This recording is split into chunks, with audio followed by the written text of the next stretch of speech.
Welcome to the World Class Speaking podcast series. This is a place where you will learn how to present, persuade, and profit by improving your communication skills. Each episode in the series is a chapter from the book World Class Speaking in Action. And each chapter is written by a certified World Class Speaking coach. I'm your host, Matt Miller, and I've carefully crafted and summarized each chapter in the book. Do you want to generate interest and curiosity amongst your audience? Keep your audience on the right track towards a result? Or do you want to allow your audience to easily follow, understand, and remember your speech? This episode will show you how to do just that by creating structure that will make your speech memorable. You will learn this by following your roadmap. ROADMAP. Welcome to part 2. This is World Class Speaking Structure, and this is episode 1 of part 2, which is Structure, your roadmap to success, and it's by Teresa Dukes. And Teresa Dukes is a certified World Class Speaking coach. She is also the founder of a communication consultancy, and she also provides coaching, speaking, and training services to her clients. And the reason this episode is so important because it shows you how to master the structure of your speech, your presentation, or your training, and it will leave a lasting impact that is easy to follow and remember. Let's jump into the roadmap framework. Roadmap, ROADMAP, remember, opinion, acronyms, demonstrate, metaphors, action, and practice. Those 7 things. If we can do those 7 things, then we are going to be on the right track to success when giving a speech. The very first thing is R for remember. Now, you want to hook your audience right when you give a speech, right when you give a conversation, right when you give a presentation. In the first 7 seconds of a speech, the audience is going to already make an opinion of you, of whether or not they like you. And then within the first 30 seconds of a speech presentation or training, the audience is already going to determine whether or not they're tuned out or if they want to continue paying attention to you. You have to hook your audience at the beginning. Now, there's several ways you can do this, and we're going to get more into detail later on throughout the series. But one thing you can do is think of how you can be different. You can start your speech with a song. You can start singing. That'll get people's attention. Or maybe you bring a prop. Maybe you bring a basketball, you take a shot. That'll get the audience to remember it. They're going to remember by looking at you, not so much as you speak. But how can you create something new or exciting that will create a memory? Because at the end of the day, you want your audience to feel special.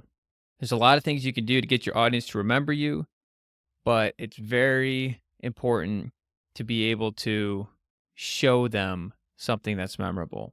And then for O, the second letter in roadmap, is opinion. We talked about it in the R about remembering, but again, 7 seconds for likability, 30 seconds from wanting to continue to listen to you. You also want to create curiosity while you're speaking. You always want your audience to be on the edges of their seats thinking, what are you going to say next? What are you going to do next? And part of what you can do is not only say stuff, but you can act. By acting, the audience is going to want to see what you have in queue next. If you can add humor to your speech, that's going to also tie in the audience and make them anticipate what you're going to say next. So the question is, how can you build anticipation? Well, you can promise something in the future, or maybe you say, at the end of the speech, you're all going to get my 7-step framework in writing on how to become a better speaker. You can promise them something at the end of the speech. Then after O, there's A for acronyms. And this is going to help your audience remember your speech. Acronyms are very important. Think about this chapter, the roadmap to success. Roadmap is an acronym. ROADMAP. All of those letters stand for something. For R, it was remember. O was opinion. A is acronym. Here's an example of another acronym: perfecting your pitch through OCD. OCD standing for opening with a personal flair. C is clients that you've worked with. And D is differentiate yourself. The fourth letter in roadmap is D, and it's for demonstrate. Practice what you preach by showing your audience you do it, and this will make you credible. An example of demonstrate and an acronym is the MOT of public speaking. So MOT is the acronym, but also MOT is demonstrating that you're credible by giving the following points. MOT, M is for minutes, and then giving the tip: for every 10 minutes that you speak, deliver one a point effectively. Speak 10 minutes, deliver a point. And then the O is for one next step. End your speech succinctly with one call to action that your audience can do at the end of your speech. And then T is telling a story. The stories are what helps your audience connect and retain your message. And I think back to when I joined Toastmasters about 3 months ago. And one thing that you can do is at the very beginning of your speech, you want to engage your audience. And you can do this by having them participate. And I remember I gave a speech and I said, okay, everybody, I want you to take a minute, close your eyes, take a deep breath, and think about a time in the past 7 days that you didn't take action because of fear. And I just paused and I let them think. And I let them think of something that they were fearful over the last 7 days. And then I said, think of this scenario because we're going to revisit this later in the speech. And what that did is it set me up for my speech, which is about fear. And then it also was a good thing for me to call back to at the end of my speech where I revisited this. And this is an example that throughout your speech, you demonstrate that you've worked through fear, but you engage your audience at the beginning so they start thinking about that. And then hopefully your speech resonates with them more because when you speak, they're thinking back to that example that they thought of in their own life. And then M is for metaphors. And what a metaphor is, it's a comparison. Here's an example. He is a couch potato. You're comparing the person to being a couch potato.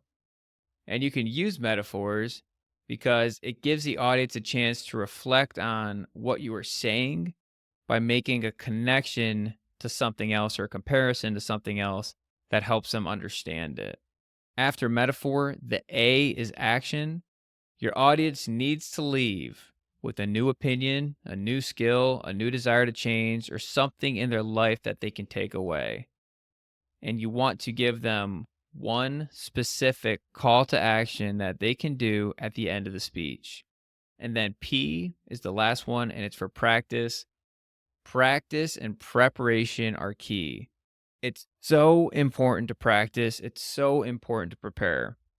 It's not uncommon to practice that 5 to 7 minute speech for 5 to 7 hours before you deliver it. Some people on a scale much higher than that if the stakes are high and they have to give a good presentation. I think about when I gave my first speech at Toastmasters, I first sat down and I thought, what is the story that directly aligns with the point that I want to give? So I started with the point and I said, what are the stories that could support that point? Then once I thought about that, I started thinking, okay, now I need to script it all out. So I scripted out my 5 to 7 minute speech. And typically when you script a speech, it's normally about 125 to 150 words per minute. I did that times 7 for 7 minutes. Then after I did that, I said, this doesn't belong here. This needs to go here. So I reorganized everything. I cut stuff out that didn't need to be there. And then you have to go and you have to memorize the speech. And then you need to practice it by delivering it. And then after that, you think, okay, where can I invoke humor? Where can I use a prop? What about my visual gestures? How is everything going to align with that core central message or core central theme? What are the stories, acronyms, analogies that I can do to support my points? And then after all of that, I remember I went through on a Word doc, was copy pasting, adding all of that in, and it took me 7 hours. It honestly did. From very start to very finish, a 7-minute speech took me 7 hours to prepare. And at the end of the day, if you're going to give a keynote speech that's 60 minutes, or if you're going to give a presentation at work that has high stakes that you want to do very well at, you need to prepare. You need to practice so much. And that's how you become a world-class speaker, because you practice, practice, practice. And that's P, which is practice, which is super important. And then in order to set yourself up for success, to summarize, you need to follow the roadmap. R is for remember. Be memorable. O is for opinion. Help the audience form an opinion. Remember, within the first 7 seconds, they're going to determine if you're likable. Then within the first 30 seconds, they're going to determine whether or not they want to move forward and even listen to you going forward. A is for acronyms. This gives structure and gives direction. Throughout this episode, we followed the acronym roadmap. Then D stands for demonstrate. How can you show that you actually did this? How can you show credibility? And then M stands for metaphors. Sometimes you need to relate to your audience by giving a comparison, and that can help them remember certain things. And that's when a metaphor is very powerful. And then A is for action, giving one specific call to action, one specific thing that they should do after they listen to you. And then P, which is probably the most important, is practice. Remember, giving a 7-minute speech, you can take 7 hours. You can take 70 hours, whatever it takes for you to feel like you did the best job. Now that you know the importance of adding structure to your speech, add an acronym to your next presentation, such as roadmap, to help your audience remember the main points in your speech. This will also give your speech structure.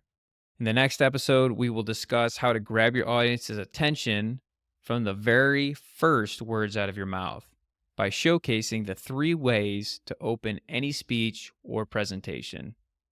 That's all we've got for this episode on the World Class Speaking podcast series. Until next time, remember that becoming a great communicator is so important because it leads to greater impact, influence, and income. Thank you for listening and have a great day.